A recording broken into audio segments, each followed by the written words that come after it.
Eu vou colocar para apresentar.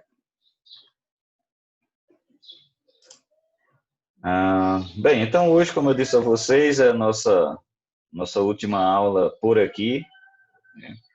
Nós temos um deadline que tem que ser vencido e hoje eu gostaria de falar mais sobre aonde há o maior fluxo de água nesse sistema solo-planta-atmosfera. Né? Tem uma atividade antrópica, né? Uma atividade na qual o homem interfere diretamente, que faz com que haja uma intensificação no movimento da água nesse sistema solo-planta-atmosfera. E hoje eu gostaria de começar falando com vocês sobre água na produção agrícola, que eu acho que é uma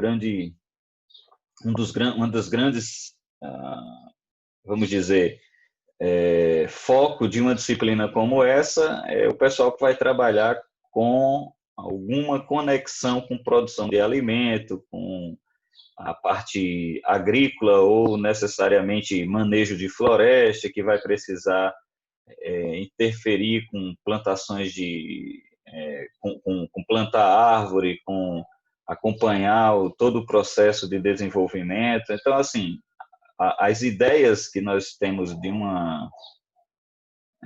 do que é visto na produção agrícola é muito próximo daquilo que o homem faz também no reflorestamento,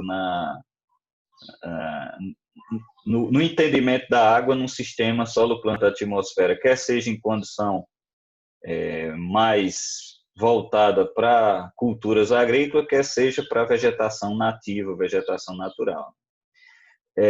Quando eu falo de água na produção agrícola, levanta logo uma problemática que é conhecida de todos, né, que é o crescimento populacional. O mundo, né, a população está crescendo rapidamente e, lógico, uma população crescendo, ela traz uma demanda muito grande por alimentos, a gente já tem essa realidade no nosso dia a dia. E olha que eu não estou falando nem no mundo pós-pandemia, que nós não sabemos como é que vai ficar esse cenário, né, mas no mundo até recentemente a gente tinha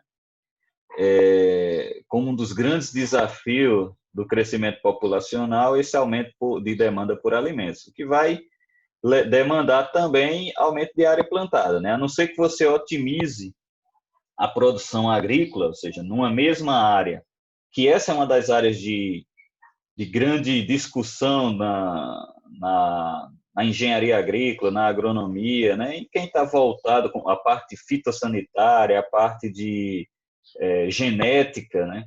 Que é melhorar e aumentar a produção de culturas agrícolas. Né? Você tanto melhorar do ponto de vista de genética, como melhorar do ponto de vista de uso da água. Né? O manejo de uso da água e fazer com que essa água ela se torne mais rentável, né? Você consiga com menos água produzir a mesma ou mais quantidade de alimento, é um grande desafio hoje na questão de produção de alimentos, produção agrícola. Né? Então, esse aumento, esse crescimento populacional, ele nos traz esse aumento, né, uma demanda maior por alimentos, que, consequentemente, exige mais áreas plantadas. Né? Então, com o ritmo que a população cresce, a população mundial, as outras intervenções, como a genética e o manejo do uso da água, não conseguem suprir a demanda de alimentos, mantendo a mesma área plantada com as mesmas cultivares. Então, nesse caso, tende-se naturalmente a aumentar a área plantada ao redor do globo. Né? E isso, né, aumentando a área plantada, você vai demandar mais água, não só água com a agricultura que nós chamamos de agricultura de sequeiro, né, que é a agricultura em que ela depende da sazonalidade das chuvas, o que é muito comum aqui na nossa região, né, a região nordeste do Brasil. A agricultura, né, via de regra, é feita por pequenos produtores, né, muito baseado na agricultura familiar, e onde esses produtores, na maior parte deles, eles têm um sistema de agricultura de sequeiro, né? Que ele espera a dinâmica das chuvas, torce para que aquele ano seja um ano com uma boa distribuição espaço temporal das chuvas, né? Porque não adianta você ter muita chuva, mas está concentrado em poucos dias, o que é muito bom para o armazenamento de água, como é o caso dos reservatórios e tudo mais, né? Os açudes, as barragens e tal. Mas é horrível para a agricultura, porque a agricultura, como a gente vai ver daqui um pouco, ela precisa de água não só num estágio fenológico, ela precisa de água em todos os estágios e de forma muito específica na parte de crescimento e desenvolvimento, né, ali na produção de frutos. Depois, né, que ela produz o fruto, não, nem tanta necessidade de água, mas aquele que trabalha com agricultura de sequeiro, ele precisa que você tenha uma boa distribuição temporal das chuvas, né? Que, além de chover na sua região, essa chuva seja assim bem espaçada no tempo para que consiga contemplar cada um dos estágios fenológicos de uma cultura agrícola. Então, esse aumento por demanda de água, né, ao expandir as áreas plantadas, algumas delas não vão ser contempladas com chuvas, ou com chuva na faixa ótima para o desenvolvimento da cultura, e aí o que vai acontecer é que você vai ter que partir para a irrigação, né? E, lógico, partir para a irrigação, você vai extrair água de onde tiver disponível. Então, é isso que está acontecendo, né? População mundial crescendo, a expectativa das Nações Unidas é que em 2100, né, você tenha da ordem de 10 bilhões de habitantes no globo, né? Nós estamos aqui na faixa dos 8 bilhões, né? Estamos se aproximando disso. Então, nós temos aí uma perspectiva de chegar a 10 bilhões em 2100. Lógico, isso aqui é uma perspectiva, né? Na verdade, isso aqui não necessariamente vai acontecer, depende muito de como as nações observarão o seu planejamento para os próximos anos.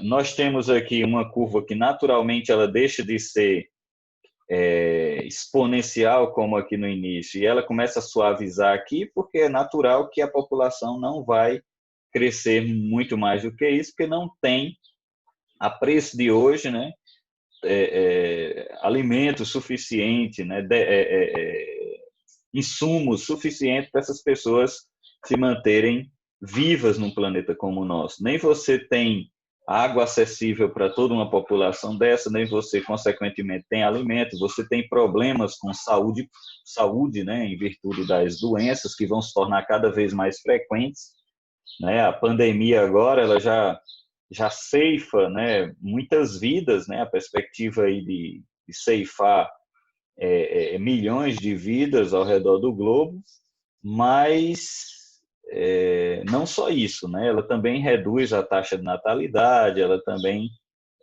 reduz a quantidade de alimento disponível para as pessoas, então não é só a doença que vai matar, mas também a fome vai matar, né?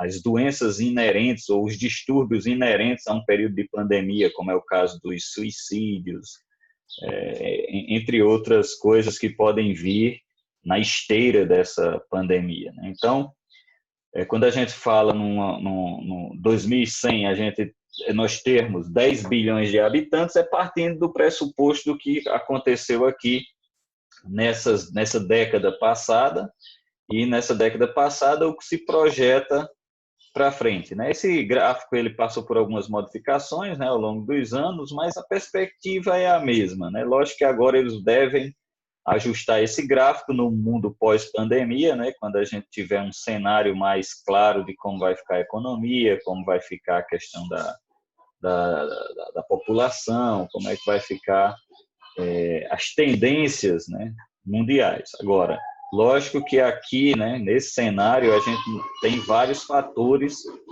que vão interferir para que a gente tenha tanto crescimento populacional como alimento para todos. Não sei se vocês estão ouvindo um barulho de fundo aí, tipo uma bateria. Estão ouvindo, não? Meu filho está batendo o bumbo dele ali. Tá ouvindo? Tá atrapalhando a aula? Se tiver... Não chega a atrapalhar, não. Tá. Ele tá batendo, mas é rápido, é porque ele não fica muito tempo num brinquedo só, não. E olha que eu estou isolado num quarto aqui com a porta fechada e mesmo assim o barulho ainda chega. É, Então, nós temos um aumento de alimentos, aumento de área plantada, aliás, um aumento de demanda por alimentos, naturalmente traz um aumento da área plantada, né? A não ser que a engenharia genética, né, a parte de controle de praga, otimização do uso de água na agricultura avance muito rápido e a gente consiga produzir mais alimentos com a mesma área plantada, o que é muito difícil, até porque isso demanda recursos, demanda investimento e muitos dos produtores, eles já é uma dinâmica que vocês já conhecem, né? Não é novidade, né?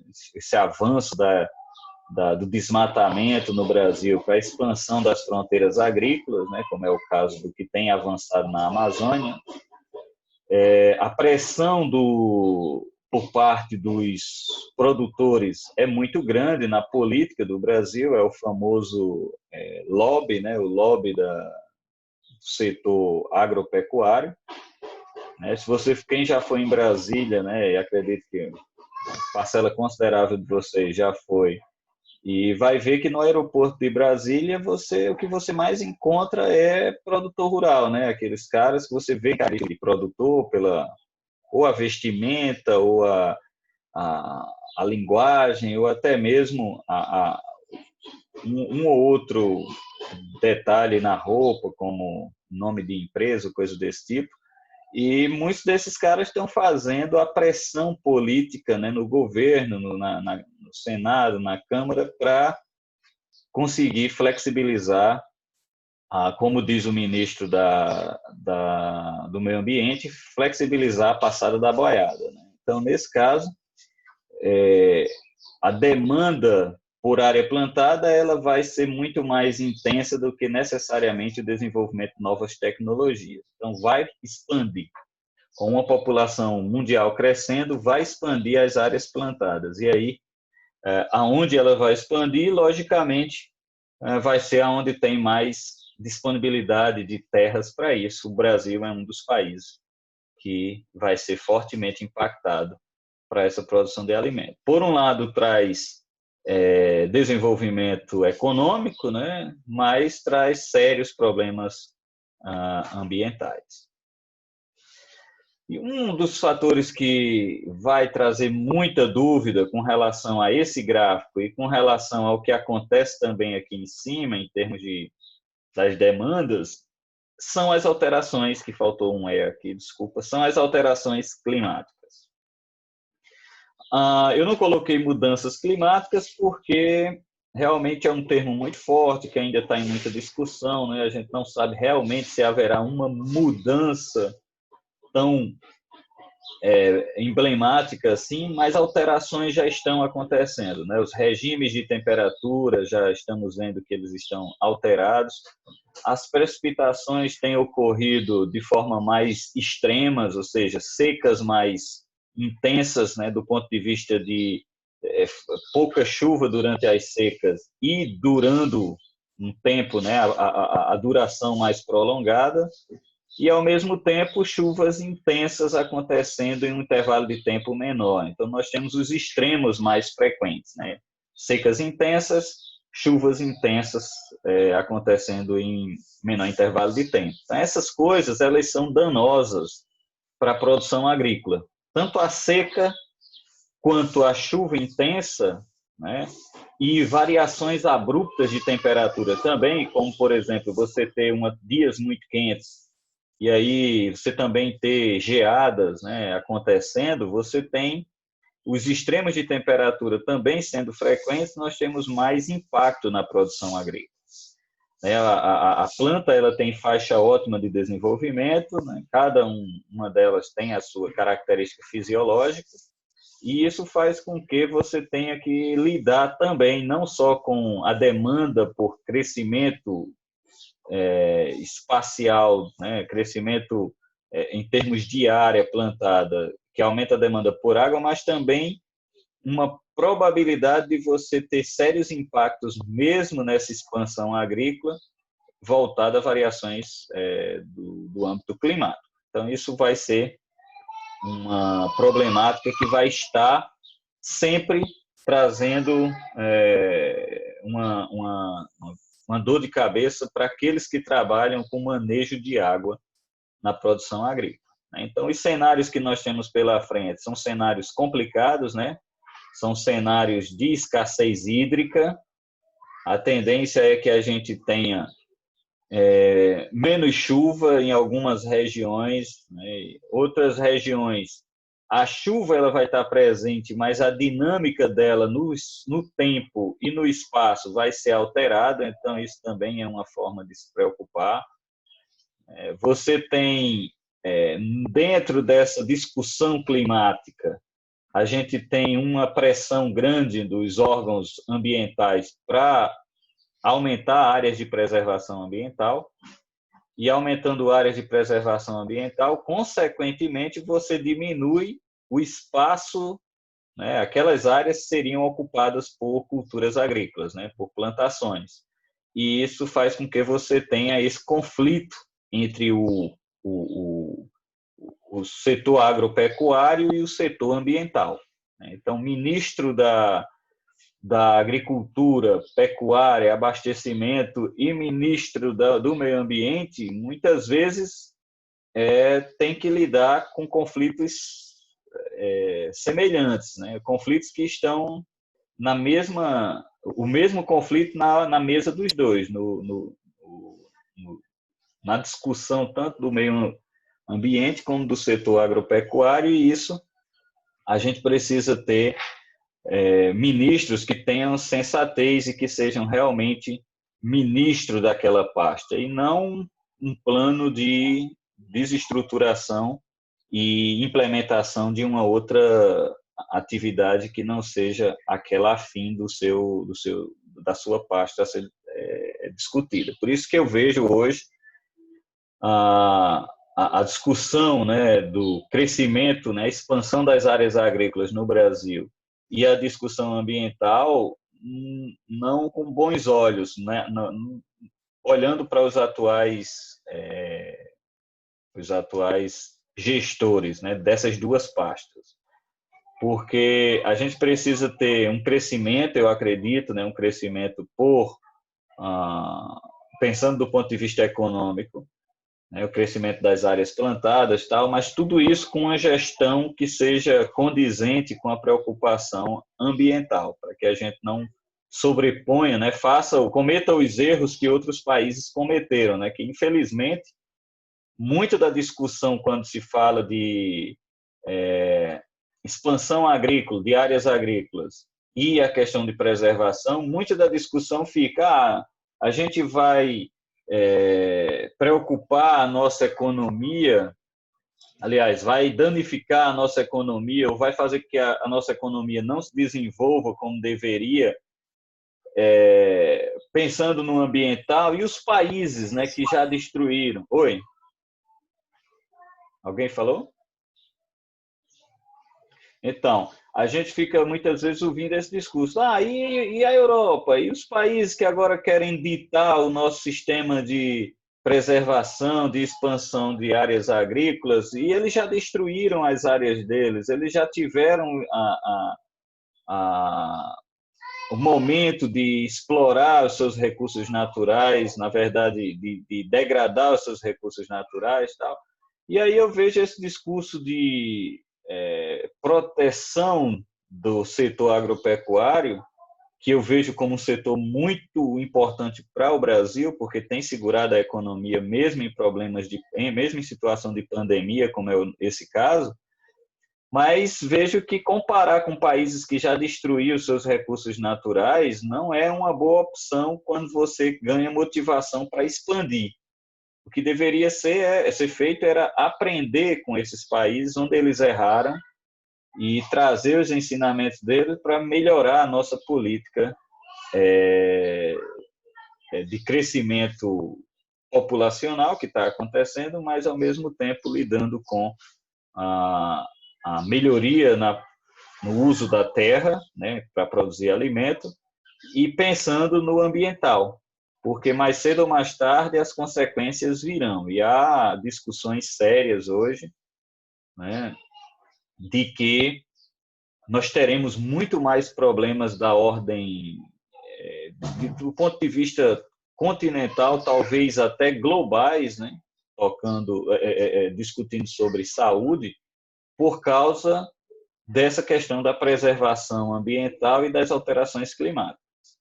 Espera-se que a gente, lógico, a gente torce que não, mas espera-se que a gente tenha problemas de ordem de pandemias que são inerentes desses dois fatores agregados, né? Você ter maiores alterações no clima e, ao mesmo tempo, um avanço, né? Uma pressão muito grande sobre o meio ambiente. E essas duas coisas juntas podem desencadear uma série de problemas do ponto de vista epidemiológico, de doenças espalhadas pelo globo. Para você ter ideia, essa doença que a gente está enfrentando agora, ela é, no fundo, um impacto sobre o meio ambiente, né? O consumo de animais silvestres, né, contaminados, que chega até as nossas mesas, né, no caso específico, a mesa lá do chinês, mas que chega também à nossa mesa aqui no dia a dia, né? Nós temos animais silvestres sendo caçados, né? E um dos grandes, salvo engano, né, um dos grandes transmissores de hanseníase, salvo engano, é a carne do tatu. Se eu não estiver enganado, se a doença não estiver enganada, alguém que souber aí, por favor. Mas, salvo engano, um dos transmissores da hanseníase é o tatu, né? O que é tão apreciado aqui no interior, e até nas grandes cidades consegue chegar essa comida, mas que é muito apreciado e está aí difundindo uma doença que deveria estar extinta no nosso meio, que é, inclusive, uma doença conhecida como doença tropical negligenciada. Então, nesse caso, quando juntar o crescimento populacional, os impactos sobre o meio ambiente e as alterações climáticas, nós tendemos a ter sérios problemas, não só por abastecimento, né, de alimento e de água, mas também esses problemas relacionados a doenças de grandes proporções, chegando à escala de pandemia. E aí nós temos que hoje pensar nessas figurinhas, né? Pensar que a gente precisa economizar água, né? Precisamos economizar água para que futuramente não nos falte, porque de acordo com o que a gente observa no nosso dia a dia e a forma como a gente lida com a água, e agora no cenário de pandemia a gente está lidando muito mais, né? Lava as mãos toda hora, muitas vezes esquece para não contaminar a torneira, deixa aberto lá e a água vai escoando e a gente perde muita água, né? Desperdiça muita água, simplesmente para lavar as mãos nessa questão de controle da doença. Então, tudo, né, está conectado, né? E quando a gente olha um cenário de água, a gente precisa de forma urgente e assim, por várias óticas, economizar água. E a gente vai ver que um dos grandes problemas do mundo que a gente tem, a gente já viu no início do curso, né, quando a gente estava tratando de problemática, um dos grandes problemas que a gente tem é essa desordenada e, ao mesmo tempo, cruel, né, distribuição de água no globo, que faz com que alguns tenham grandes quantidades e outros falte de forma quase que constante e, consequentemente, tem suas limitações do ponto de vista do desenvolvimento social, desenvolvimento econômico, e o que leva a vários problemas, entre eles os famosos conflitos armados por água. Eu vou parar aqui a nossa aula, que o tempinho está terminando, botar para gravar, 3 minutinhos, 4 minutinhos eu estou de volta, ok?